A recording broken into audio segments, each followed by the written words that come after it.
Então eu pedi para vocês que lessem lá a parte da dissertação que trata do contexto histórico no qual emerge a modernidade, tá?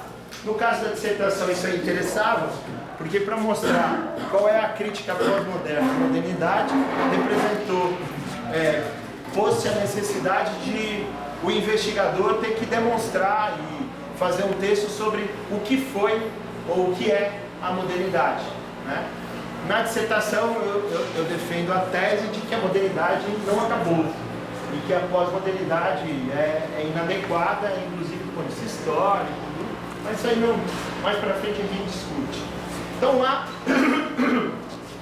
fundado num suposto teórico metodológico, que é do materialismo histórico dialético, ou seja, que as ideias não estão fora do lugar, eu tento dar primeiro o contexto em que a modernidade foi construída. Portanto, antes de a gente ingressar no estudo do pensamento dos autores da modernidade, para os quais a questão da ciência é uma questão fundamental, né, a ideia foi de a gente fazer essa introdução sobre o processo histórico no qual emergiu o projeto da modernidade.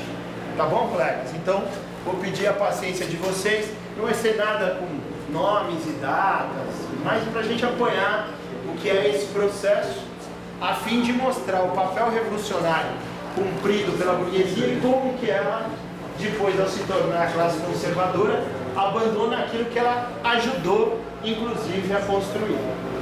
Tá? Bom, então nós vamos voltar um pouquinho. Não vou aqui retomar a ideia dos períodos históricos, para a gente historicamente determinar o que é modernidade, o que é história moderna, por isso que isso nós já fizemos. Vou direto então a como historicamente a modernidade emergiu. Isso tem a ver com o desenvolvimento das forças produtivas e dos meios de produção dos próprios homens. Tá? Até a Idade Média, vocês lembram, o principal instrumento de riqueza era a terra, tá correto? Lembra? E por que era a terra? Porque as pessoas tinham uma visão equivocada que o que dava valor às coisas era a posse da terra. Ou seja, não havia um nível de consciência ainda suficientemente desenvolvido para se perceber que o que transforma, o que dá valor às coisas é o trabalho humano. Então eles julgavam que é a terra. E por que julgavam que era a terra?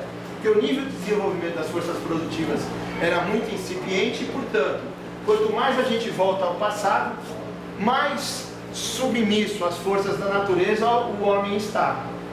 Tá certo esse raciocínio, gente? Não é? Ou seja, as barreiras naturais são mais fortes. Então um cara que vive fundamentalmente da terra, ele é um sujeito muito mais suscetível às explicações místicas de cunho religioso. Faz algum sentido, gente? Vamos pensar por quê? O cara que planta, que está numa plantação, ele não depende muito que não chova demasiadamente? Ele não depende que não faça uma seca muito forte? E qual o controle que ele tem sobre esses fenômenos naturais? Se hoje em dia, muitas vezes o falecido Narciso Vernizzi, homem do tempo lá em São Paulo, falava: olha, hoje vai ser um dia lindo, podia levar o guarda-chuva, né? Ou seja, no século XX o cara erra, imagina se a gente vai, né? Se a gente recua até o século XII, o século XIII, ou seja, o controle dos homens sobre os fenômenos naturais era muito inferior. Tudo bem, então o cara plantou.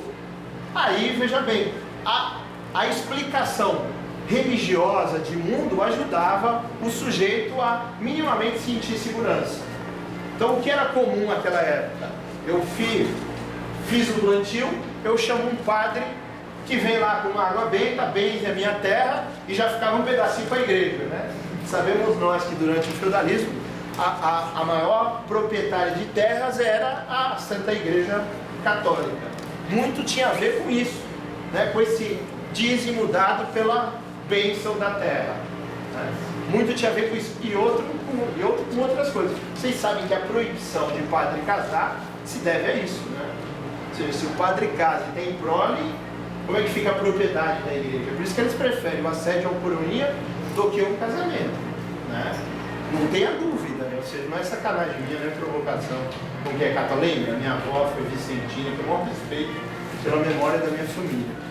Mas não há dúvida que é por essa razão, porque ele tem uma propriedade da igreja, né? Tanto é muito mais bárbaro, não é? Você, um cara sediar um coroinha do que ele se meter com alguma fiel, né? Não? Com alguma fiel ele fala, pô, até que espada é legal, né, velho? É humano, olha lá, né? Olha lá, o cara tem as suas...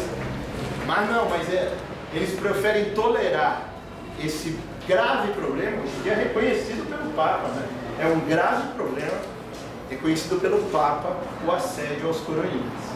Não é só sacanagem minha, não, né? Porque, olha, quem chegar por último é a mulher do padre. Não, os padres não são moleza. Muito bem, essas explicações de cunho religioso, então, elas davam um caldo cultural, produziam o consenso dessa determinada sociedade. Entre outras coisas, a Santa Igreja Católica proibia o lucro, né? Dava uma série de determinações. Porém, o que nos importa aqui é o seguinte: o homem cuja força produtiva está vinculada praticamente exclusivamente à terra é mais suscetível à força da religião, tá certo? Então, veja só, com todo o desenvolvimento da humanidade, a religião ainda é uma força decisiva, imagina nesse tempo passado. Muito bem, fruto da força da religião, havia uma proibição com relação ao lucro. Não, o lucro era o pecado, quando vocês viram lá no Ilha das Flores, né? Lembra que ele falou o lucro, que já foi proibido aos católicos, apostólicos, romanos, não sei o que. Hoje é livre, aí faz uma boquinha no cara e vem, aleluia, né? Eu já assisti muitas vezes aqui, Ilha das Flores, né? Tinha proibição do lucro, isso era o primeiro impedimento ao desenvolvimento do comércio, ao desenvolvimento de alguma atividade comercial. E a estrutura de produção do feudo também prejudicava o desenvolvimento de qualquer atividade comercial. Entre os séculos XI e XII, nós vamos ter um acontecimento que ficou conhecido como renascimento do comércio, mas de maneira muito incipiente ainda. A produção, em certa medida, se especializa, não se especializa nesse nível que temos aqui, né? Fruto da maneira feudal de produzir. Lá aqui, ou seja, imagina que isso aqui fosse a região da Espanha, de hoje em dia, né? Por favor, boa vontade, né? E aí, cada uma desses pedaços de terra, por sua vez, era subdividido e eles colocavam os servos para produzir. O servo tinha que produzir para si, para o senhor feudal, para os barões, né? E também para o clero e para a nobreza. Só que não necessariamente nessa ordem. Na hora da colheita, ele tinha que começar com a parte do clero e da nobreza, depois ir para a parte do barão e, por fim, se desse tempo, ele colhia a sua também. A prioridade era sempre do que deu na colheita. Primeiro vamos atender as necessidades dos de cima. Os caras tinham já nesse período, né, um processo de descanso de determinada faixa de terra. Então plantava-se, sei lá, mandioca, arroz, feijão aqui se... Então mandioca, arroz e aqui feijão. E aqui descansavam, depois faziam, né, o ciclo da terra. Por outro lado, você tinha em outros feudos outras atividades que se desenvolviam em função das condições climáticas, da geografia do lugar, e precisava se estabelecer um processo de trocas. Muitas das vezes, numa grande extensão de terra, você tinha locais privilegiados do ponto de vista geográfico, ou seja, perto de grandes rios, perto de abrigos naturais, onde se efetuava uma troca desses produtos, né, da mandioca, do arroz, do feijão, do café, de tudo aquilo que era necessário à existência dos seres humanos desse período.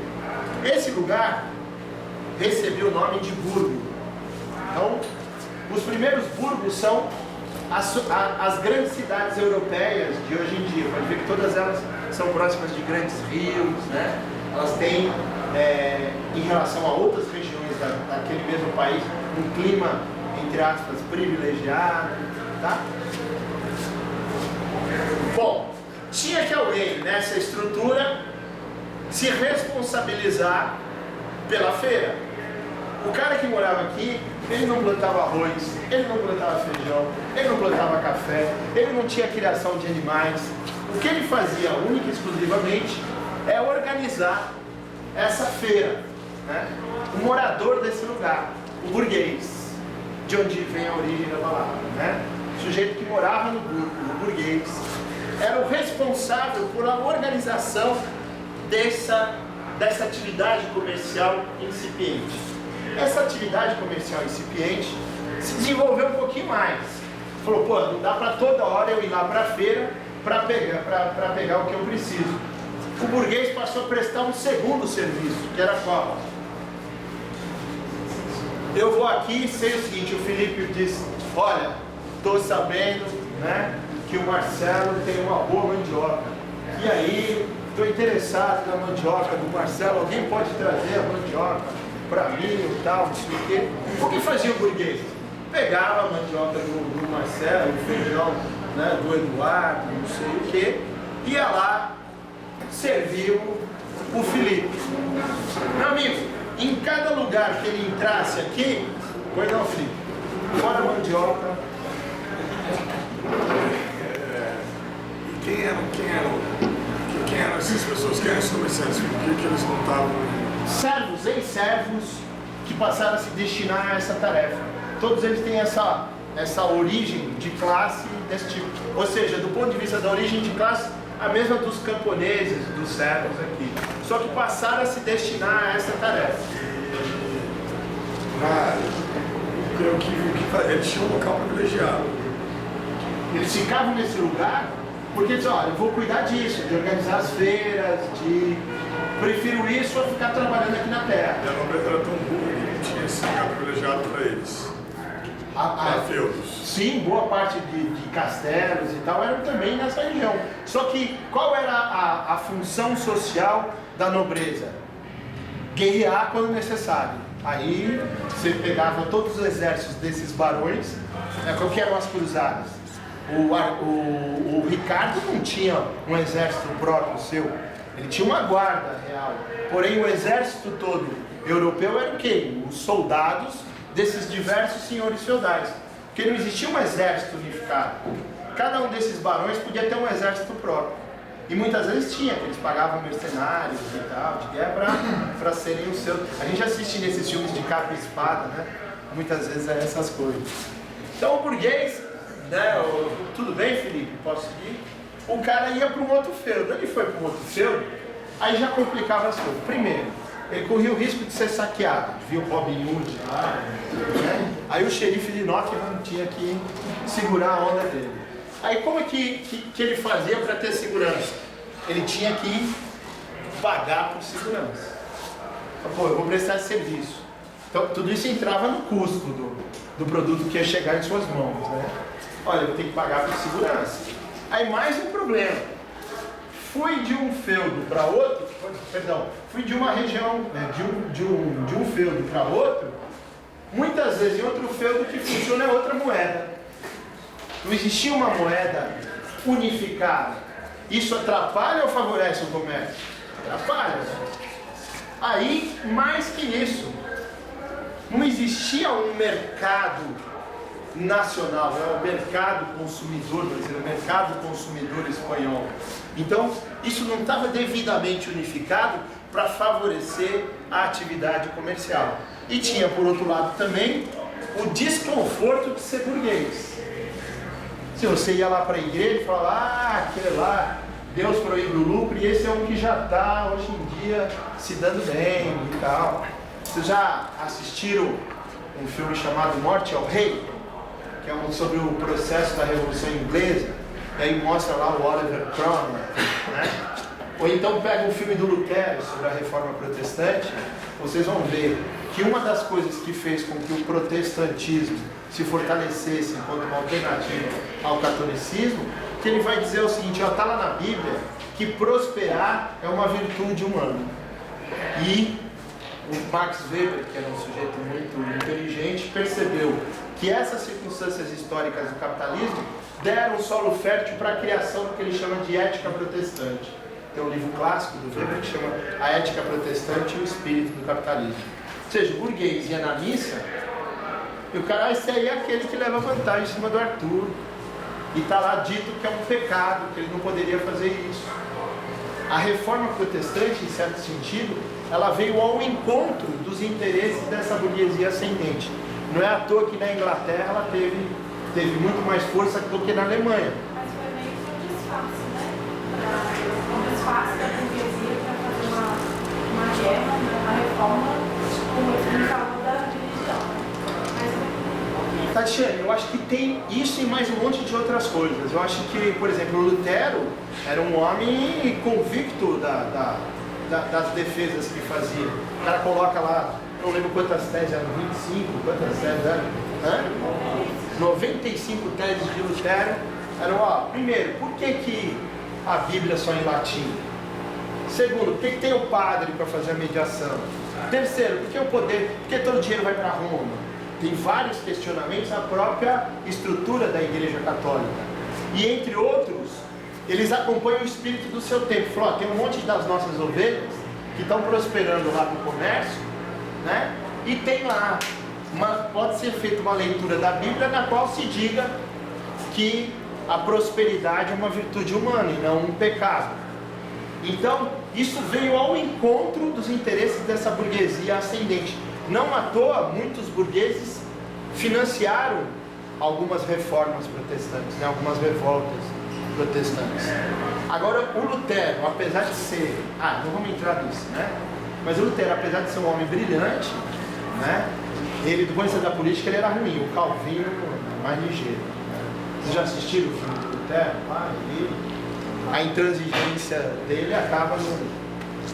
Assiste, é com... O sujeito que fez Shakespeare Apaixonado, como é o nome dele? Fiennes, né? Joseph Fiennes, como que é? Vocês assistiram Shakespeare Apaixonado? Aquele menino, ele faz o papel do Lutero. Pois não. Uma vez eu li que as ideias do Lutero influenciaram o surgimento do nazismo. Rapaz, eu nunca tinha ouvido falar disso. Como é que, Eduardo, que o cara argumenta isso aí? Ele é tipo... Os três alemães, ele é alemão. Então, os três mais adorados, ele está entre os três, não é direito, mas é uma férias. Nunca vi essa relação. Eu nunca vi essa relação estabelecida. Mas eu não sou muito estudioso, né? De Lutero, você dá uma olhada. Vou lá, deixa eu dar uma olhada. Eu não sei se procede.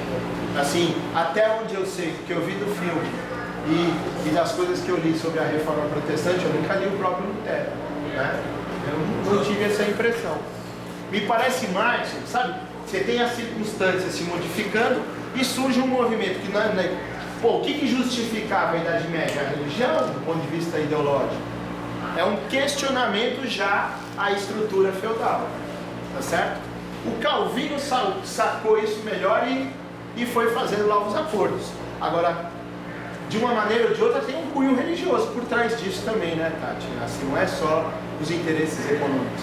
A ponto de a gente ter lá a noite de São Bartolomeu, né? Assistir Rainha Margot lá, os caras, a maior matança entre católicos e protestantes no mundo, um só dia, que é um absurdo. De pensar que até hoje as pessoas se matam nessas coisas. Mas perdão. O seu texto coloca assim, a frase que ser social determina a consciência.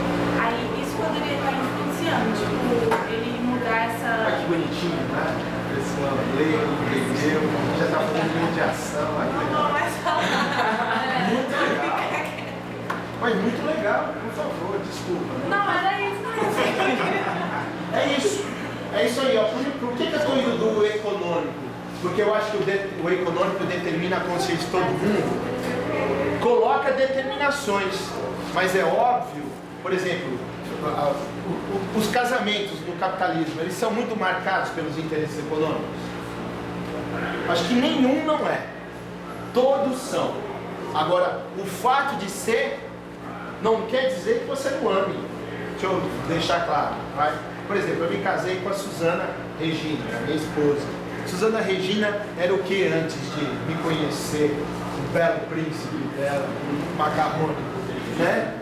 Antes disso, ela trabalhava no banco, ela era bancária. falou, pô, mas meu sonho é ser professor e tal. Falou, sai do banco aí e tal. Mas como eu vou pagar a faculdade? Eu falei assim, ó, eu não tenho um pau para dar um gato, eu sou professor de educação física.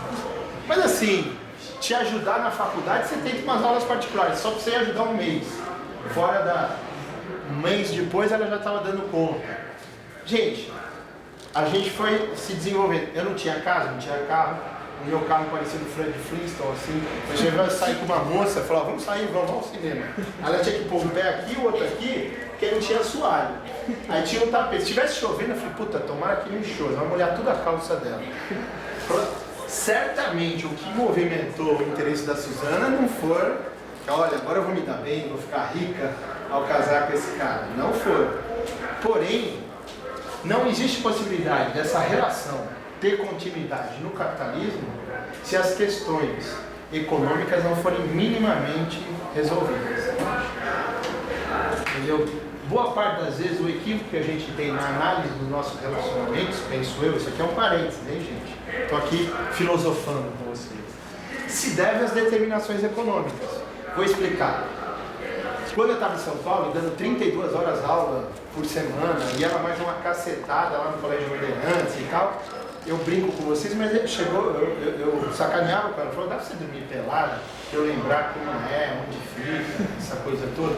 Porque ela passava o dia inteiro dando aula, eu o dia inteiro dando aula, te juro que isso é verdade, de a gente pegar e marcar, quarta-feira já fazer uma coisa, vamos transar? Então, assim, pegar a agenda, porque imagina que relacionamento pode ser cultivado nessas circunstâncias, não é difícil? Ah, mas vocês não conseguiram?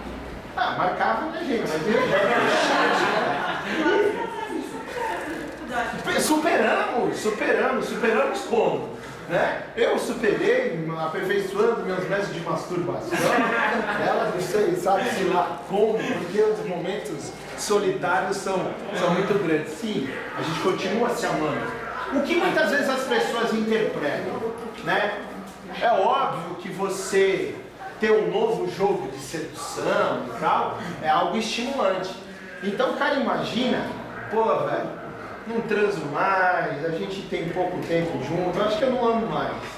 E aí aparece alguma outra garota, outro rapaz, e aí na empolgação fala, a saída é essa. Aquela outra garota com a qual você se relacionou, ela vai ser a Suzana amanhã. Entendeu? Porque nessa circunstância tem que trabalhar, tem que dar aula, tem que... Invariavelmente, eu brincava com você, você gosta de transar, gosta, então não casa, velho. Então você pega e se mantém solteiro, porque ao casar, você tem um monte de responsabilidades. É nesse sentido que eu estou querendo dizer que o econômico coloca determinações nas relações da pessoa. Como eu percebi isso?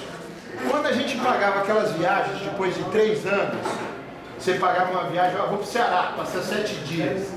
8 dias e 7 noites pela CVC e tal, e você pagava um monte de vezes. Aí você ia.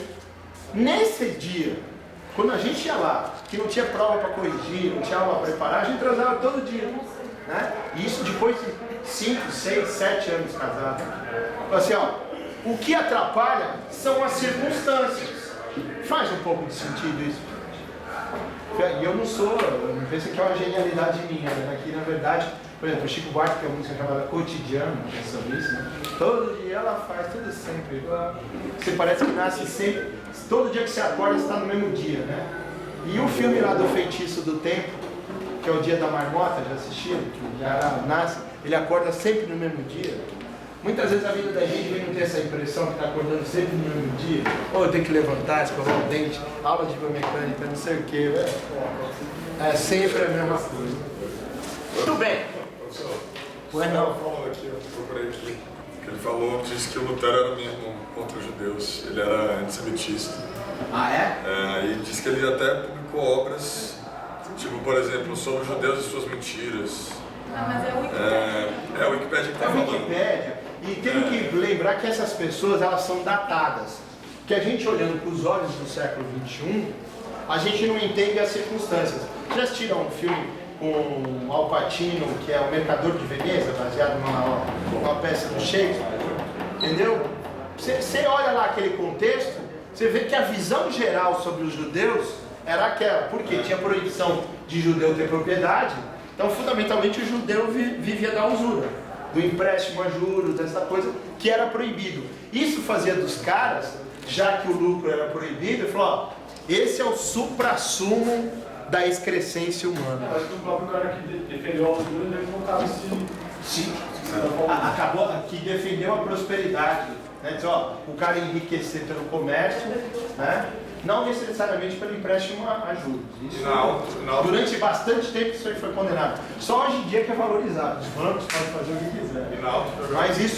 Mas ele defendeu a prosperidade, o acúmulo, sem dúvida nenhuma, está no espírito da revolta, da reforma protestante. E na autobiografia do Hitler ele cita Lutero como um dos 3 maiores alemães da história. Então, eu desconhecia isso. Lutero, Richard Wagner e Frederico. O Wagner ele adorava as músicas do Wagner. Sobre isso tem uma polêmica, os caras falaram, é um peso muito grande pro Wagner, né? Dizendo assim, que um maluco que é um pintor de parede de quadros frustrado, né? Que aí resolveu um monte de maluquice lá, e aí fala, minha inspiração são esses caras. Daí você inferir isso, por exemplo, o Nietzsche, que é tido para alguns como libertário, boa parte diz que o Nietzsche inspirou o nazismo e o fascismo. Você conhecendo a personalidade do Nietzsche, você dizia, não, eu não sou nietzscheano, né? Porque eu não sou niilista, acho que não tem jeito e tal.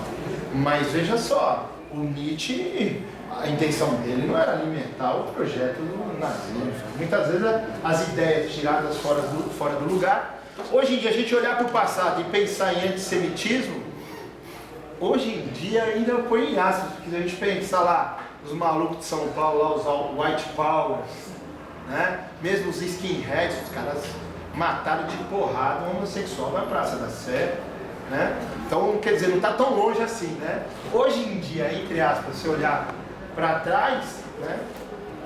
Você acaba perdendo o contexto em que o cara disse o que disse, né? Acho que a gente tem que levar isso em conta. Mas não sabia disso, Eduardo, Felipe, obrigado, vou depois dar uma olhadinha melhor nisso daí. Só que então essa estrutura de produção colocava limites ao desenvolvimento do comércio, como nós vimos aqui. Eu só listei alguns, teríamos outros para poder analisar. Só quero mostrar o processo, ó. Isso atrapalhava a burguesia. O que eu estou querendo mostrar é que a burguesia, no seu processo de ascensão, ela tem um problema com o feudalismo. Ela tem um problema com a religião. Por um lado, porque proíbe o lucro. Por outro lado, porque diz, ó, o cara vem aqui e diz que o príncipe é que vai virar rei. Então, quer dizer, mesmo que eu me fortalecer economicamente, eu nunca vou ter o poder político dessa sociedade. Por quê? O exercício do poder do feudalismo se dava por uma visão, por uma justificativa de que o rei, o príncipe, os nobres em geral eram de uma casta distinta, né? Da ideia simbolizada do sangue azul. Esse sujeito aqui é um enviado dos céus aqui na terra. Por isso que ele tem que ser, quando o pai morrer, o próximo rei, né? E o primeiro filho, em geral, né? O primeiro filho. Então, você tinha um exercício do poder por parte da nobreza que quem legitimava era a Igreja Católica. Como é que se dava o processo de transmissão do poder do rei para o príncipe? Então o rei morreu. Os caras pegavam a coroa, botavam uma almofadinha, e quem vinha lá para botar a coroa do rei na cabeça do príncipe? O Papa. Né? Botava lá. Simbolizava o que? O poder dos céus colocado na cabeça de um homem. Nesse sentido, o episódio do Napoleão foi exemplar, porque ele chamou o Papa, os caras, o cara está traindo, aí ele pegou e tirou a coroa da mão do Papa e colocou ele mesmo na sua cabeça, para dizer, não tem essa coisa não. Né? Ele fez questão de fazer isso publicamente, né? Chamou os caras, o cara está traindo, aí ele pegou e tirou e falou, ó, aqui o negócio é de outra forma. Então, o consenso era produzido por essa visão religiosa de mundo. O consenso, ou seja, o caldo cultural, o cimento ideológico, era produzido pela religião, por uma influência do Oriente na nossa cultura, não é isso? O cristianismo, a sua origem é é do Oriente. Lembra que do Ocidente, os gregos eram politeístas, né? Não eram monoteístas. Então, o que deu o caldo cultural, o que deu o arranjo, depois das visões bárbaras, foi a explicação religiosa de mundo. Essa explicação religiosa de mundo está fundada numa determinada compreensão do homem e do mundo, que é uma compreensão dualista, né? O primeiro a elaborar sobre isso daí foi o Platão. Depois, as ideias do Platão foram consignadas no Novo Testamento, não no Velho, mas no Novo Testamento. Quais foram essas ideias? O Platão julga que, na verdade, não é um único mundo, são dois mundos. O mundo das sombras, que é esse no qual a gente vive, e o mundo das luzes. A cada um desses mundos corresponde o homem que está fragmentado em corpo e alma. Então, no mundo das sombras vivem os corpos, e porque o Arthur está vivo, porque o Marcelo está vivo, porque tem dentro dele uma alma, isso que faz a gente continuar vivo. Porém, esse corpo é só como se fosse um cárcere. Na medida em que eu conseguir me purificar de um determinado pecado que eu trago comigo, o pecado original, que o Platão não usava esses termos, ele dizia, olha, o pecado original do homem é a ignorância, é não saber. Como é que ele se purifica então? Pelo conhecimento. Purificou, ele sai do corpo, a alma sai do corpo e vai para o mundo das luzes, que é o mundo, aí sim, da essência humana, onde você pode ter acesso à verdade.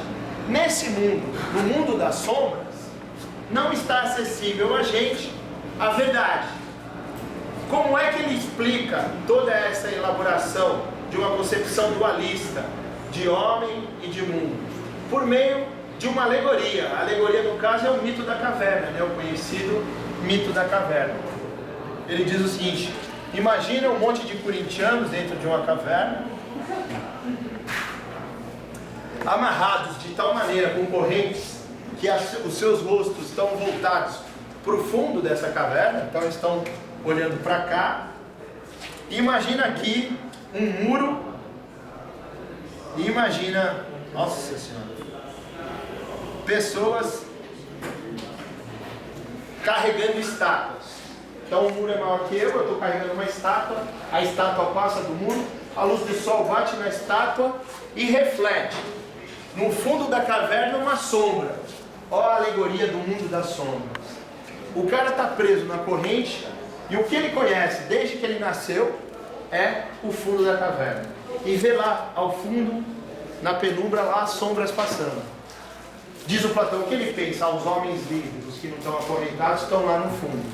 O que ele está vendo são seres humanos? Mas ele está vendo lá no fundo, ele já está pensando que é. Diz o Platão, imagine que um desses se liberte da corrente. Sua primeira atitude vai ser correr para o fundo da caverna, dizer, olha, é ali que estão os homens livres. Ele chega lá, descobre o quê? Que não eram homens, eram sombras, não é? Ele diz, ó, os homens, essas sombras são de homens que estão fora da caverna. Aquelas sombras que ele vê no fundo da caverna são sombras de homens? Não, são sombras de estátuas, não é isso? Né? O que ele está querendo dizer? Que nesse mundo das sombras, ou seja, na caverna, o nosso conhecimento é sempre de aparência. É inacessível a essência do fenômeno no mundo da caverna, no mundo das sombras. Porém, eu tenho pequenos aprendizados. Quais foram dele? Pô, foi lá para o fundo e diz, ó, isso aqui não é ser humano, é sombra. Sombra, seres humanos estão lá.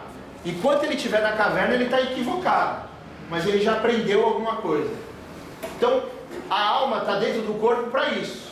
Para aprender determinadas coisas e se preparar para o momento que ela vai largar esse corpo. E aí ela vai para o mundo das luzes. Quando ela vai para o mundo das luzes, a alma deixa de aprender, segundo ele? Não. Quando ele der a volta no muro, ou seja, ele continua a aprender. Só que aí no mundo das luzes, o conhecimento é um conhecimento da essência das coisas, segundo essa visão. Por que é dualista? Porque divide o mundo em dois, não divide? Não é dual? E não divide o homem em dois? Gente, é uma concepção ultrapassada, não é? Será que a gente já superou essa concepção na prática existencial? Nossa, não, ela é ainda muito forte. Pô, nós da educação física, mais do que qualquer um, deveríamos perceber isso aí, não é? Que é a ideia da divisão de mente e corpo, ou seja, de todas essas fragmentações, dessas concepções dualistas. Claro que o Platão não falou nada sobre reencarnação, não imaginou que tem um espírito que está iniciado, não, isso foi coisa do Allan Kardec, né? Depois era um leitor do Platão, e ele também não é responsável por transformar isso na metáfora do céu e do inferno. Isso é obra também da religião. Mas no Novo Testamento você tem uma inspiração platônica. Os caras leram, né, o Platão. E ao lerem o Platão, eles vão estabelecer, ao lerem o Platão, ao instrumentalizar isso na sua prática religiosa, eles vão estabelecer uma concepção de homem mundo que pautou a Idade Média. Imagina um monte de gente que acha que precisa rezar para chover ou para fazer sol, né? Como está subserviente a um tipo de explicação desse tipo, que é qual? Olha lá, Elias, é o seguinte: bem-aventurados os pobres de espírito. Isso não é um ensinamento para você se resignar com a sua pobreza? Porque deles vai ser o reino dos céus. Aqui você está fudido, velho. Mas num outro lugar, que não esse aqui, ou então no outro, olha, mais fácil um camelo passar no buraco de uma agulha do que um rico entrar no reino do céu. Pô, se eu estou pobre, eu estou beleza, né? Não estou comendo, nossa, eu estou já garantido no reino do além. Nesse aqui, eu estou para... Aí nós temos filmes belíssimos a respeito disso, né? O Nome da Rosa, acho que é o filme mais bonito para ver isso. A felicidade, vão interpretar isso. O homem é um ser ruim por natureza. Não é, colegas? Pensa aqui, por que o corpo tem vida, segundo essa concepção? Porque tem uma alma, gente, se marcada pelo pecado original. Você veio aqui para se danar, velho. Para se danar. Passar dessa fase num outro lugar, aí sim, se você sofreu o suficiente, né? Se você não cobiçar a sua prima, se você se sentir culpado, se você, olha só, aí a ponto de o cara entregar o filho para sofrer, né? Um exemplo, não basta morrer, tem que crucificar, atirar a pedra, né? Tem que fazer um monte de coisa. Já leram o Evangelho segundo Jesus Cristo, do Saramago?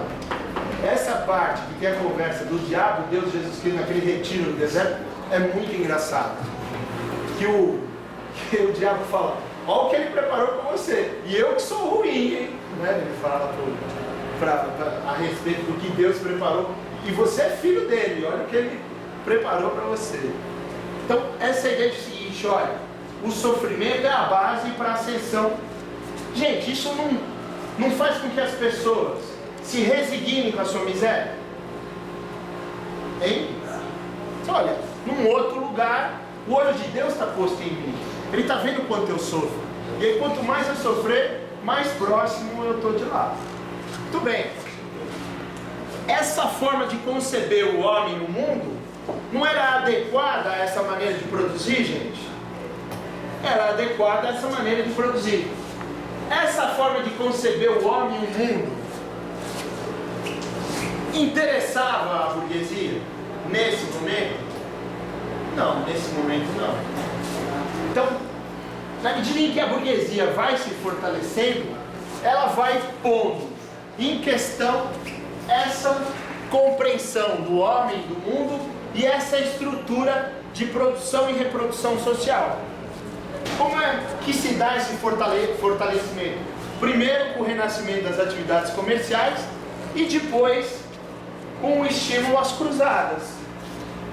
Então, se já tinha uma burguesia ascendente que estava minimamente acumulando metais, né, moeda, por conta da atividade comercial, com as cruzadas ela vai se fortalecer mais ainda. Porque imagina, um empreendimento de guerra exige mantimento, exige roupa, vestimenta, exige armamento. Há bastante tempo que a burguesia faz tráfico de armas. Não é de agora não, né? Não é só com os diamantes de sangue. Há muito tempo que a indústria belicista é uma grande fonte de riqueza. E aqui os caras vão acompanhando e Né? Mas você vai, Vitor, meu rei, o que você está precisando? É bota? Vamos anotar aqui na caderneta. Né? As cruzadas foram estimuladas pela Igreja Católica para ampliar o seu poderio econômico de terras e foram, sem dúvida nenhuma, um tiro que saiu pela culatra. Por que saiu pela culatra? Primeiro, fortaleceu a burguesia europeia. Segundo, fez com que o homem europeu conhecesse uma civilização que, do ponto de vista comercial, estava mais desenvolvida. Foi lá que os homens conheceram, né? Os temperos, as especiarias, a seda. Os caras vão lá, passam um tempão e voltam com novos hábitos de consumo. É nesse momento que o caminho das Índias passa a ficar importante. Que quem é que vai fazer esse trajeto de comprar as coisas para trazer para esse novo mercado? O burguês. Então o mercantilismo, né, lembra lá da história, gente? O mercantilismo é a primeira forma de capitalismo comercial. Depois os caras vão sacar o seguinte, não precisa ir para a Índia não.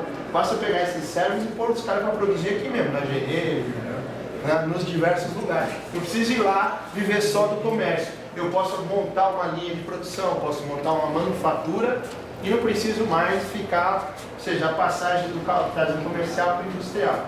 Mas isso não é tema nosso, isso é só para a gente fazer um entendimento geral. Vocês compreenderam por que esses dois processos fortalecem a burguesia? Mas fortalecem economicamente, vocês concordam? Politicamente ela que tinha o poder? Não, ainda tinha esse embaço aqui, né? E o cara dizer, não, tem que ser o rei, depois o príncipe, que é o enviado dos céus. E quem era o burguês? O burguês era um bosta, que nem os outros camponeses. O sérvio, ele era, a origem de classe dele era essa. Ele nunca poderia ser rei, ele nunca poderia. A primeira forma de ascensão da burguesia ao poder político se faz então com um pacto com o rei. Por incrível que pareça, a expressão mais fortalecida que a gente conheceu de nobreza se deu com o Estado absolutista, né? Que foi um empreendimento da burguesia. A burguesia que financiou esse empreendimento. De que maneira? Os caras chegaram e falaram, meu rei, é o seguinte, eu tenho grana e você, vamos ser sinceros, você só serve para fazer orgia no castelo e quando tem guerra você, ou seja, a sua função social, e no fim quem manda são os caras de saia, os de batina. O cara veio e falou, acabou, os caras que tem Então nós precisamos fazer um pacto entre a gente. Como que nós vamos fazer esse pacto? Meu amigo, eu quero uma coisa em troca, que essa região aqui agora, onde tinha esse monte de feudo, você unifique isso aqui e você crie um território unificado, um território nacional. Não é mais o de Castilha e León e tal, e a Catalunha e todos os problemas que eles têm lá, até hoje, né? Cara, o Fernando Mascarenhas esteve recentemente em Barcelona e aí quis sacanear o cara e falou, vocês estão pensando que não, mas lá no Brasil, na Copa, você vai ver, pode ir com esse time aí, nós vamos ganhar de vocês. O cara falou, tomara. Por quê? Ele falou, porque eu quero que a seleção espanhola se dane. Eu sou catalão, não sou espanhol. Até hoje ainda essa unificação em alguns lugares, né, ela não é muito bem digerida, né? Mas essa unificação, ela é feita por intermédio do rei. Agora um cara que dependia do exército dos outros, como é que ele vai conseguir fazer essa unificação? A burguesia vai dizer o seguinte, meu amigo, eu financio essa empreitada. Como que nós vamos financiar essa empreitada? Nós vamos fazer um imposto, que você vai fazer uma coleta, que vai ficar na sua mão, e você vai pagar o exército. Um soldo, né? A ideia de soldado. Aí, de onde eu vou arrumar? Pô, todos esses caras que estão com os varões aí, você falar que pagar mais, todo mundo vai vir aqui e vai ser do seu exército. Né? Você vai criar um exército nacional. Isso vai garantir a unificação.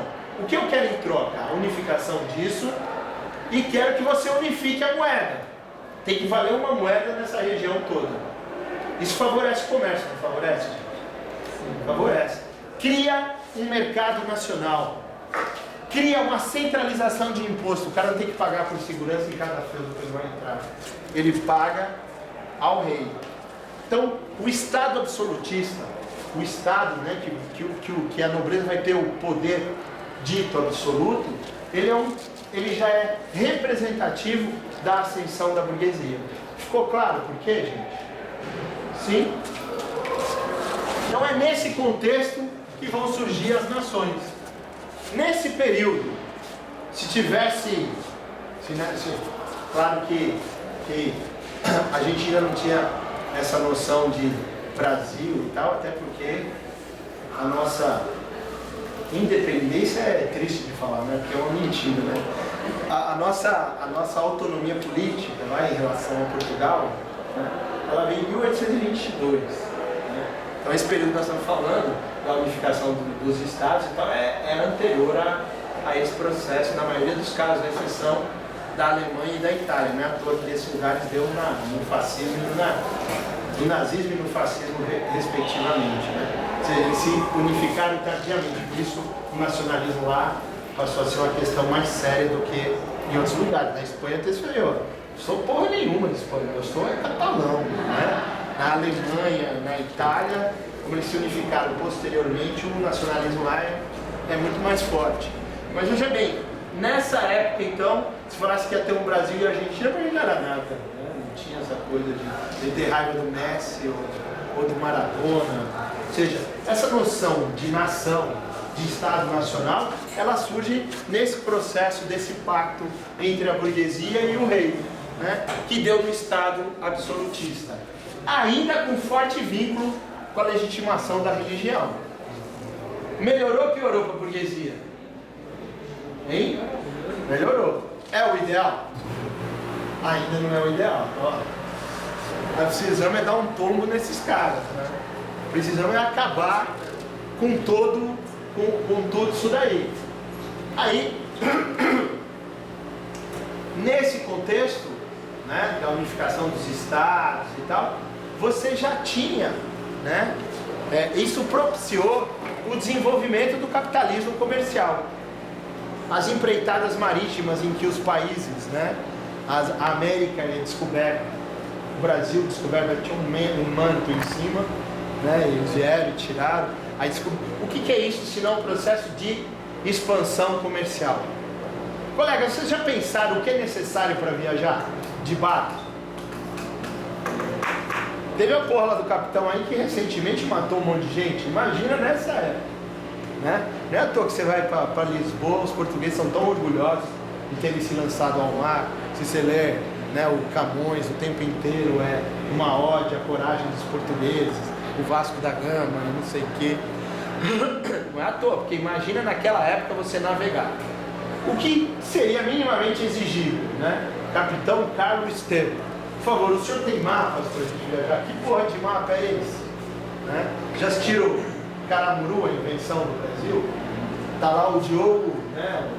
O Caramuru é o quê? É um cara que desenha, é contratado para desenhar em mapa, né? Aí ele bota lá uma mulher pelada em cima dos arrecifes, aí quebra, pô, precisa ter um mapa do negócio. Como é que a gente vai fazer um mapa disso daí? Bom, me parece que olhando para o céu, eu consigo mapear o lugar das estrelas, né?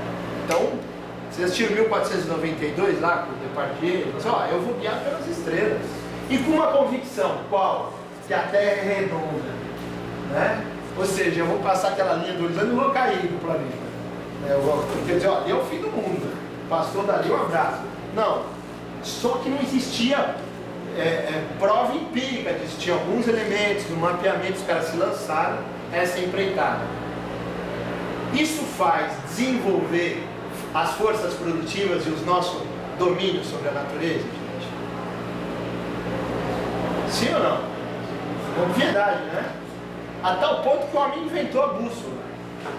Fez o mapa do céu, né? Fez lá, botou lá o que era hipótese, se tornou convicção a partir de determinados experimentos.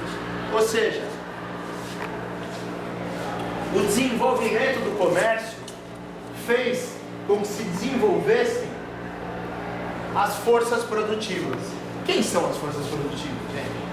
Os homens, seus maquinários, suas maneiras de lidar com a natureza, né? Vocês vão ver no Vida de Galileu que que o Galileu Galilei, além de apontar o telescópio para o espaço, ele também inventou bomba d'água para facilitar o trabalho dos homens, a partir do quê? Da noção de física, de alavancas, de... Colegas, o cara começa a olhar e diz o seguinte: então esse aí é aquele bostinha que é marcado pelo pecado original, que é ruim por natureza. O Eduardo é ruim por natureza, segundo essa visão. Como alguém ruim por natureza sai daqui da Europa e chega precisamente na América? Como alguém que é ruim por natureza tem esse controle tão grande sobre os fenômenos naturais? O que eu estou querendo mostrar foi aquele princípio que a Tatiane aqui recitou tão belamente, ou seja, né, e que é de Marx, né? Infelizmente não fui eu, que fazia que não é a consciência que determina o ser social, mas é o ser social que determina a consciência. Ou seja, na medida que as forças produtivas vão se desenvolvendo, na medida que o comércio vai se desenvolvendo, vai se tendo condição de se gestar uma nova concepção de homem e mundo, que põe por terra essa daí. Uma das primeiras concepções de homem e mundo que favoreceu o pensamento revolucionário foi uma desenvolvida por um sujeito chamado Jean-Jacques Rousseau. O Rousseau olha para os homens e ele está vendo essas coisas acontecer e diz: ó, quem disse que o homem era naturalmente ruim se equivocou. Não é à toa que o sinônimo dessa concepção do Rousseau é romântica, né? Concepção romântica de homem e mundo, que ele vai dizer que nada, o homem é bom por natureza. É a sociedade que corrompe a essência humana. E quando ele está falando da sociedade, ele está falando das amarras da Idade Média e também das primeiras formas de capitalismo. Ele diz: ó, isso daí é uma desgraça. Numa obra famosa dele chamada Tratado sobre a Origem da Desigualdade entre os Homens, ele vai dizer o seguinte: ó, quando o homem cercou um terreno e convenceu o outro que aquilo era dele, aí começa a desigualdade entre os homens e a dominação do homem sobre o homem, né? Antes do Marx, ele disse isso, falou: isso aí que está na origem da desigualdade entre os homens. Ou seja, essa ideia de que os homens são ruins por natureza começa a ser questionada, primeiro, pelo desenvolvimento das forças produtivas, e segundo, porque do ponto de vista ideocultural, essa visão começa a ser questionada. Isso coincide, tanto o desenvolvimento do comércio, quanto o questionamento dessa visão de mundo, coincide dando origem a um movimento que é histórico, ideocultural, né, econômico. Então, que nós damos o nome de projeto da ilustração, do iluminismo, que tem a sua origem em um período que a gente conhece como o Renascimento, né? O que é o Renascimento? Por que recebe esse nome? Fala: ó, alguns ideais da Grécia Antiga renasceram, que é explicar o homem a partir dele próprio, e não a partir das supostas explicações religiosas. Ou seja, os homens é que são o centro desse mundo. Eles não estão aqui só para se danar para o mundo que está para além deles, né? O Saint-Just, que foi um líder, né? Que foi uma pessoa cujas ideias influenciaram inclusive a Revolução Francesa, ele vai dizer nesse contexto: a felicidade é algo novo, porque até então o homem estava aqui para se danar. Ou seja, alguém aqui sonhou em ser infeliz? Hein? Olha, eu quero ser bem feliz, porque aí eu vou conseguir o reino dos céus. É isso que vocês pensam, independente das suas crenças religiosas? Não é não, né? Então, se é isso, então eu não vou dar R$1 pro futebol não, ainda não. Porque futebol é fruição, é desfrute. Não pode não. Você está aqui é para sofrer e chorar. Por quê? Porque vocês são seres humanos da modernidade, né? Vocês não são seres humanos da Idade Média. Fruto de todas essas transformações que o homem empreendeu sobre o mundo, vai dizer lá o Saint-Just: a felicidade é algo novo. O homem começa a colocar como um objetivo seu, diz: ó, independentemente da existência do céu, por que a gente não pode fazer um paraíso por aqui, né? De conseguir viver sem um mandar no outro, né? os ideais igualitários, eles não nascem com Marx, não. Eles são anteriores ao próprio Marx. Olha, por que a gente não pode ter, né? Durante a Revolução Francesa, você tinha um forte movimento que era igualitarista, liderado por um sujeito chamado Babet. Quer dizer, olha, nós queremos mais, nós não queremos só o que a burguesia quer. Nós queremos uma sociedade que não tenha mais quem manda e quem é mandado. Nós queremos uma sociedade em que os homens partilhem o poder, a produção, a riqueza, só que não foi a visão bem sucedida do processo da Revolução Francesa. Gente, o próprio Rousseau então vai dizer: o homem é bom por natureza, é a sociedade que o corrompe, ao que nós damos o nome de visão romântica de homem e mundo, que influenciou, por exemplo, na literatura José de Alencar aqui no Brasil, né? Ou seja, quem são os heróis de José de Alencar? O índio. Por que é o índio? Porque não teve contato com a civilização, está num estado mais puro, né? Ou a criança, no caso do Rousseau era muito a criança, o Emílio, que é a obra sobre educação, porque ele se centra na criança, ele diz: olha, a criança é exemplo da espontaneidade e tal. Essa outra visão de mundo, apesar de também já, no plano teórico, estar superada, ela não tem existência na nossa maneira de pensar, assim como a primeira? O que vocês acham? Não tem muita tia da escola que fala: ai, não faz isso com a criança. A criança, uma visão romântica de criança, né? Como se criança não fizesse maldade ou qualquer coisa. Mas o nosso julgamento sobre o bem e o mal é um julgamento histórico, cultural, né? São valores que são historicamente construídos.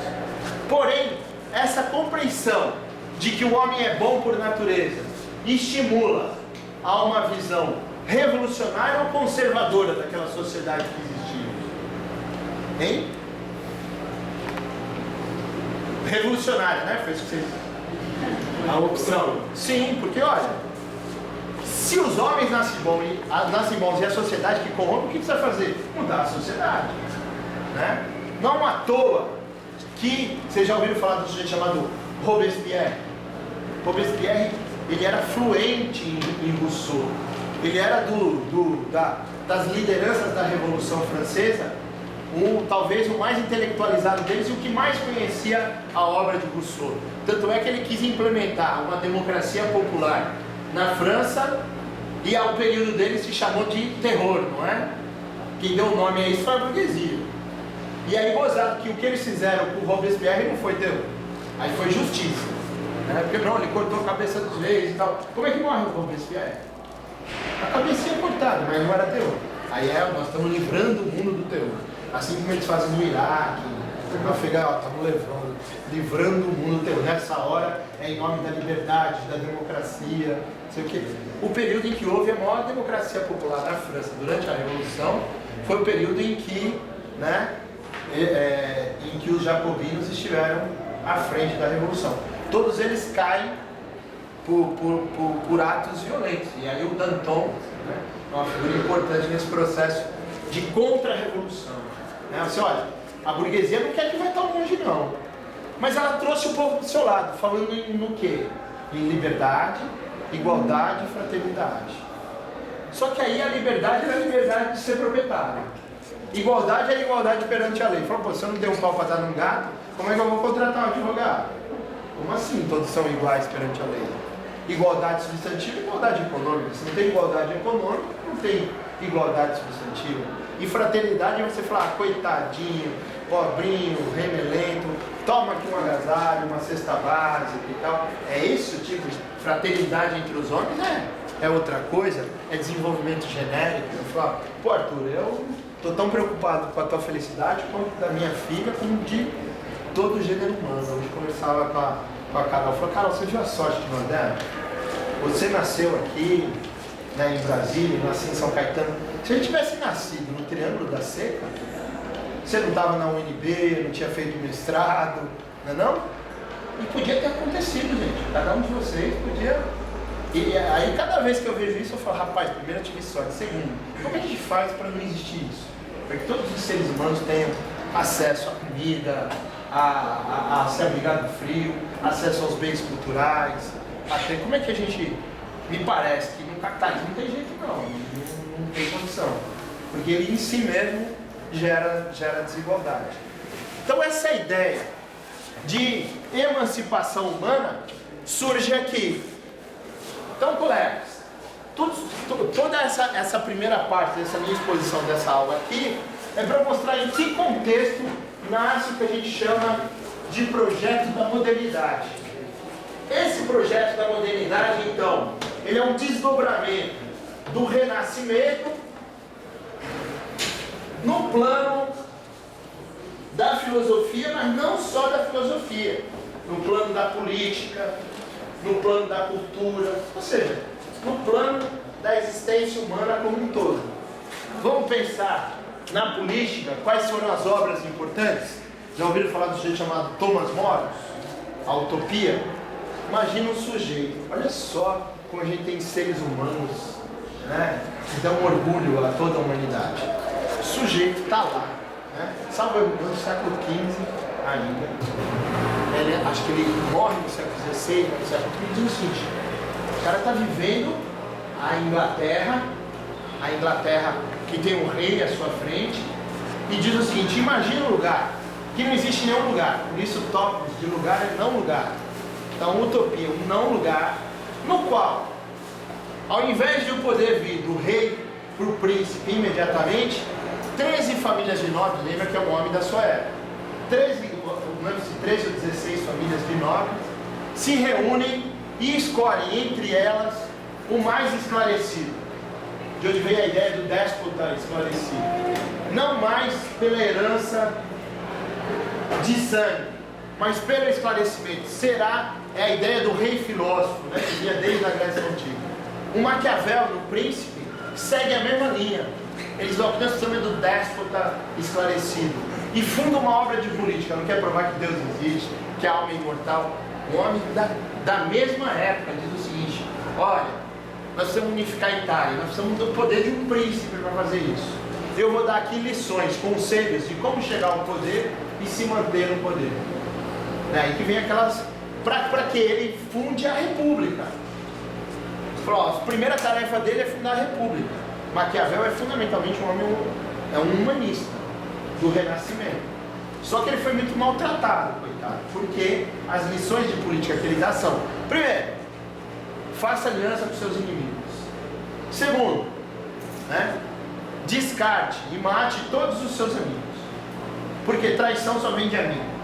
Inimigo você tem sempre o pé atrás. Lembra, são lições de como chegar ao poder e se manter. Para assim, não só mate os seus amigos, como mate toda a família dele, senão alguém vem fazer vingança, tá? Aí falou: pô, cara, mas que barbaridade e tal. Meu irmão, a tua tarefa histórica enquanto político é fundar a república, que vai ser um avanço para toda a humanidade. Portanto, de onde vem a frase clássica: os fins justificam os meios. Como a tua finalidade, claro que a gente aqui hoje em dia não pensa mais isso, seja uma finalidade boa, exige um meio bom, né? Não essas lições de política do Maquiavel. Mas na política, o Renascimento deu nisso, ó. Não, mas o rei que passa para o príncipe. Vamos pensar num cara que seja esclarecido, um déspota esclarecido. Déspota e esclarecimento não está relacionado com conhecimento, gente? Sim ou não? Sim. Nessa concepção de homem e mundo, o conhecimento é acessível aos homens? Lembra, sempre dá sombra, sempre dá aparência. O homem não conhece a essência. Vamos falar então num déspota esclarecido pelo conhecimento, já que o conhecimento na visão religiosa de mundo, ele não é descoberto, ele é revelado. Não é isso? O que são lá os 10 mandamentos? O sujeito está lá, vem a tábua, abre o céu, não? Aí vem lá, né? Não matarás, não torcerás para o Corinthians. Tem lá tudo bem dito. Os caras que não levam em conta o que está escrito, né? E vão fazendo coisa errada. Mas eu sigo a risca, está lá. Não torcerás pelo Grêmio, né? É verdade. Está tudo lá nos 10 mandamentos. Muito bem.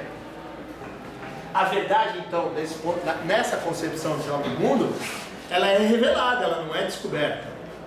Cabe à ciência aqui, então? Não cabe, não é?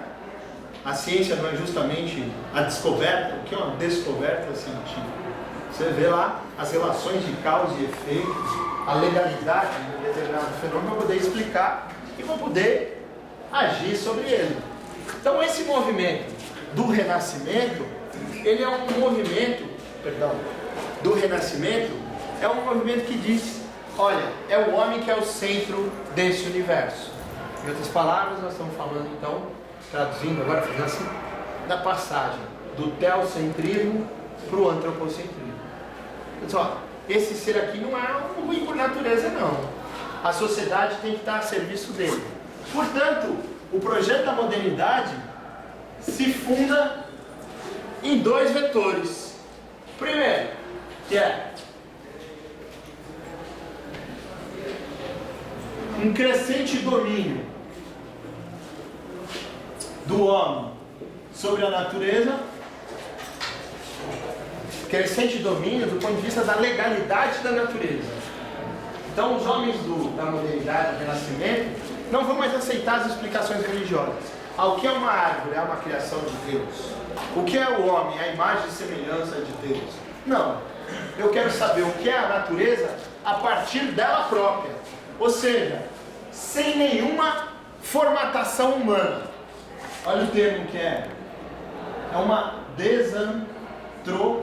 Antropo é sempre homem, né? Antropologia é o estudo do homem, a ciência do homem. Desantropo, então eu estou tirando o formato humano. O que é morfologia, gente? O estudo da forma, não é?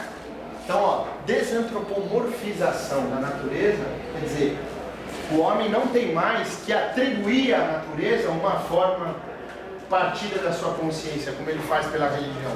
Ele tem que conhecer a natureza a partir dela própria. Essa é a forma que ele tem de controlar a natureza. Então, por que a tampa cai? Porque se eu misturo ácido de base, eu tenho sal e água. Ou seja, conhecer a legalidade dos fenômenos. Porque isso vai permitir ao homem tem que desantropomorfizar, ou seja, conhecer a natureza a partir dela própria, a legalidade dos fenômenos, para quê? Para produzir em abundância. Lembra o negócio de criar um paraíso aqui? Uma coisa que nós temos que dar conta é as pessoas vão comer, não é? No projeto da modernidade, lá que tem a ilustração, os iluministas e tal, tem um claro viés humanista. Olha, toda organização social tem que estar a serviço do homem. Então por que nós temos que controlar a natureza? Para poder produzir em abundância e acabar com as mazelas da fome, por exemplo. Nenhum homem mais vai passar fome. Nesse ponto, nós somos bem-sucedidos? Minto, vou melhorar. Do domínio do homem sobre a natureza. Fomos. Só para vocês terem uma ideia dessa parte do projeto da modernidade, dados de 1992 indicam que em apenas um dia de trabalho, o homem tem capacidade para produzir, do ponto de vista de alimentos para 10 anos de sobrevivência de toda a humanidade. Tem capacidade, tá? Capacidade, não quer dizer que ele produza, tá bom? Por que ele não produz? Senão a gente já tem crise de superprodução, né? Devíamos ter crise de superprodução, ia se produzir mais do que se consome. Apesar disso, gente, tem gente que morre de fome ainda hoje, não é? E não é pouca gente não. Por quê? Porque o segundo ponto do projeto da modernidade é aí que está o problema. O segundo ponto do projeto da modernidade é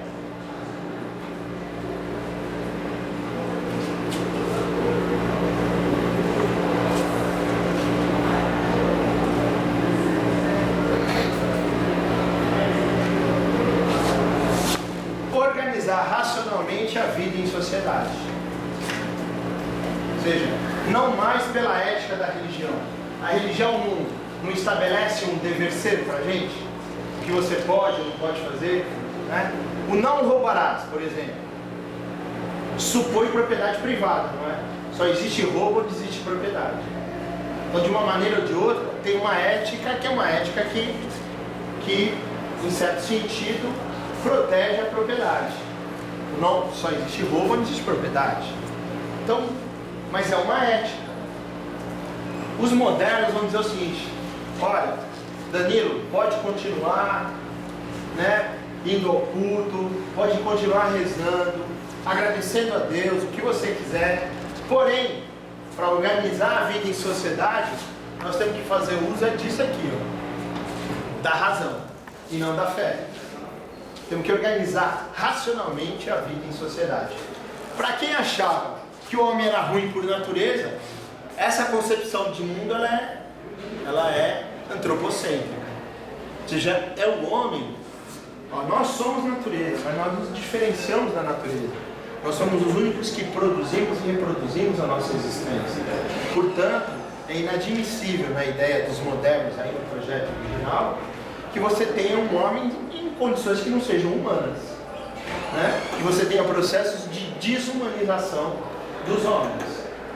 Todos os quadros, as pinturas, as obras de filosofia, de poesia desse período, do Renascimento, né, e do seu desenvolvimento do iluminismo, da ilustração, vão se caracterizarem por serem antropocêntricas, né? O quadro lá, sabe, do dedo de Deus para o dedo de Adão, mas olha a passagem do poder dos céus aos homens, uma obra do Renascimento, né? Essas obras de política às quais eu me referi.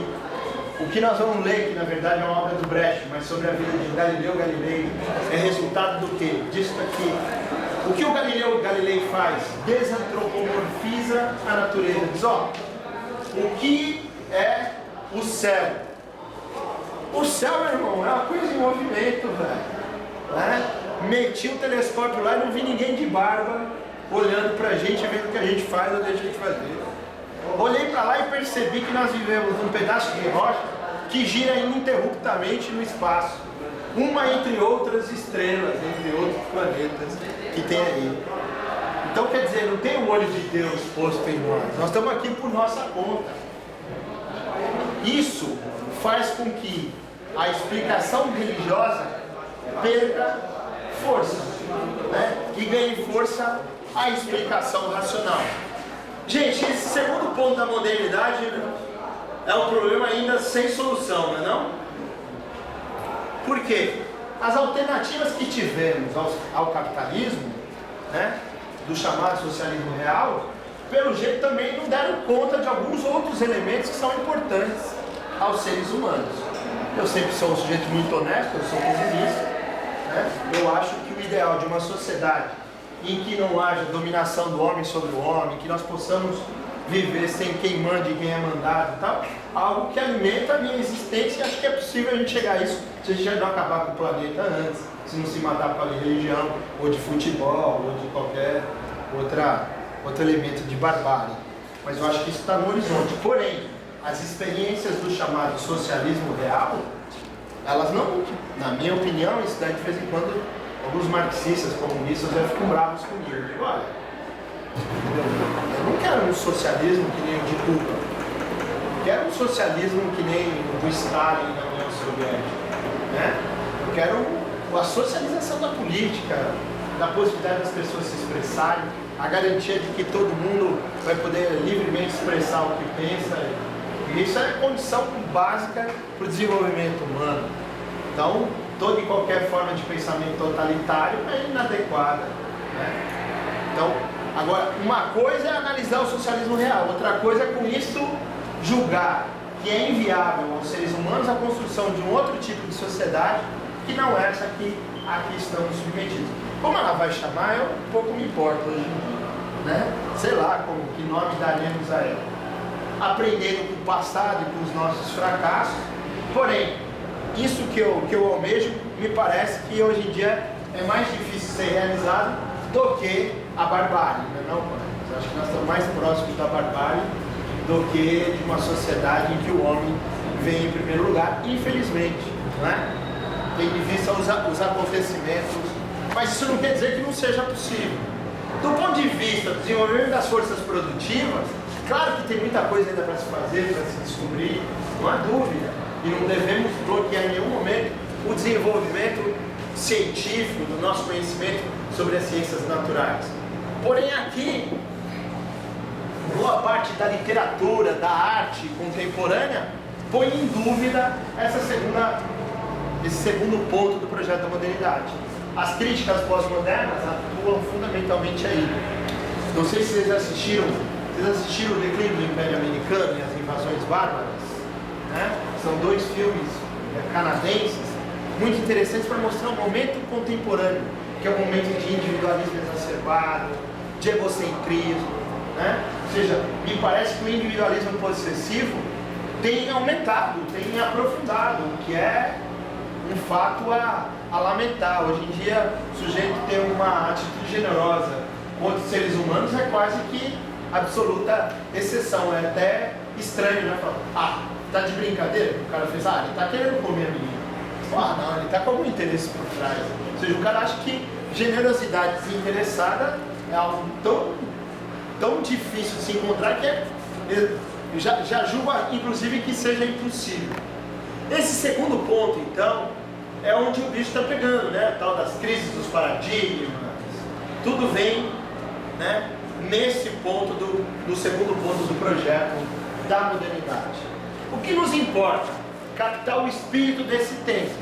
Pergunto a vocês, essa visão de mundo que se constrói, ela é humanista? Se constrói na modernidade, ela é humanista? Qualquer noção que você tenha de humanismo na sua cabeça. Vocês estão acostumados a fazer o bem? Fazer o bem é uma expressão muito abstrata, né? Mas estão acostumados? Talvez na religião tenham lhe ensinado a isso, não é? Amai uns aos outros. Por quê? Isso é uma criatura de Deus. E muita gente faz o que é certo porque teme a Deus, né? O House desenvolve muito essa tese lá, né? Nos seriados. O cara faz... Deus é como se fosse, né, o que ele teme. Por isso que ele, pelo temor de Deus, ele faz. Mas tem alguns outros ensinamentos, que lembra da minha avó e da minha mãe, né? Que era assim, amar-vos uns aos outros e tal. Esse é um tipo de estima ao desenvolvimento do amor entre os seres humanos, de viés religioso, né? Por que você faz aquilo lá? Porque Deus está olhando e acha bom que eu faça isso. Aqui se desenvolve um humanismo de outro tom. É um humanismo que não tem raízes religiosas. É um humanismo que você não precisa ser um super-homem, alguém que não olha para a teta da prima, que não tem culpa, que não cobiça a mulher do próximo, que não... Olha, é um humanismo racionalista, de entender o seguinte: não existe super-homem, existem os homens e as suas contradições, né? Então nem todo mundo faz só o certo todo o tempo. Isso é próprio desses coitados que estão aqui jogados no mundo, nessas circunstâncias em que nos encontramos. Agora, o mundo tem que estar a serviço dele, porque esse é o ser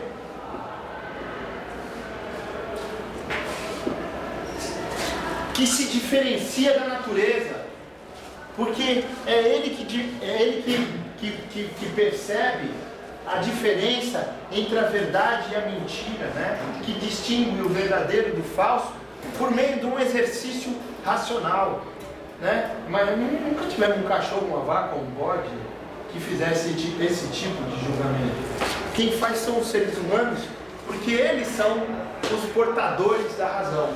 Por isso que toda e qualquer organização racional da vida humana tem que ter como centro de atenção os homens, a felicidade humana. O projeto da modernidade, então, ele nasce humanista. O homem é o centro, né? É o objetivo de toda e qualquer organização social. Por quê? Porque ele é o ser racional. Ou seja, é a razão e não a fé que distingue o verdadeiro do falso. A razão se pauta na dúvida, a fé na crença. A modernidade, então, ela nasce, entre aspas, ateia. Até em que sentidos? Olha, eu não quero ver o que é verdadeiro e o falso a partir de uma crença, mas sim a partir do será. Lembra da atitude crítica? Como vai dizer o Descartes, da dúvida metódica. Será? Será? Eu só vou julgar que algo é verdadeiro, diz Descartes, quando eu tiver clareza de distinção. Olha, eu tenho certeza absoluta que isso é verdade, por um exercício que seja racional, e não porque o padre falou, ou porque Deus mandou que fosse assim. Então, uma segunda característica, Aldo, acho que era essa a questão, né, que você falou aqui. Uma segunda característica, a letra C, da modernidade, é o racionalismo, um forte racionalismo. E uma terceira característica é: como é que eu distingo o verdadeiro do falso? Sim, eu me boto a pensar e pronto, vai dizer o Descartes, não. Mesmo para o bom pensar, que é o termo que ele usa, você tem que ter caminho, você tem que ter método. A palavra método, o significado dela é caminho. Metodologia, caminho para o logos, caminho para o saber. Metodologia científica, caminho para o logos, para o saber científico. Ou seja, se eu quero distinguir o verdadeiro do falso, eu tenho que estabelecer um método. Quando eu falo método, caminho, fica claro para vocês? Então, por exemplo, se eu quero estudar a flutuação dos corpos, vocês vão ver no vídeo de Galileu lá em um determinado momento, eu tenho que criar um experimento para isso. Não adianta eu pegar o que o Aristóteles falou e acreditar. Não, foi o Aristóteles que falou, pronto. Tinha uma coisa que o Aristóteles não admitia, era o argumento de autoridade. Né? Então, como assim? Então, deixa eu testar. O que ele disse? Ah, ele disse isso, isso e aquilo. Ah, então tá. Então, pega lá uns tubos de gelo, uma agulha, uma folha de papel e vamos testar se o que ele disse é verdadeiro. Ele não estabeleceu um caminho para ver se o enunciado até então existente era verdadeiro ou falso. Nesse caso específico, ele estabeleceu um método experimental. Ele criou um experimento para conferir aquela teoria. Mas ele fez mais. Quando ele apontou o telescópio para o espaço, ele estava fundando o método da observação. Ele pegou, olha, vamos observar e anotar o que eu estou vendo lá, vou descrever o que eu estou vendo.